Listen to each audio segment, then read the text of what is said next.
نحوه تست رله فن ها دور تند و دور کند در خودروی پراید صبا مدل 87.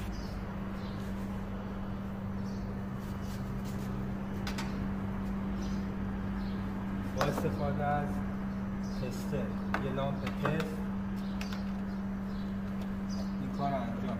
اول سویچ رو باز میکنید، سویچ ماشین رو میایم روی رله ها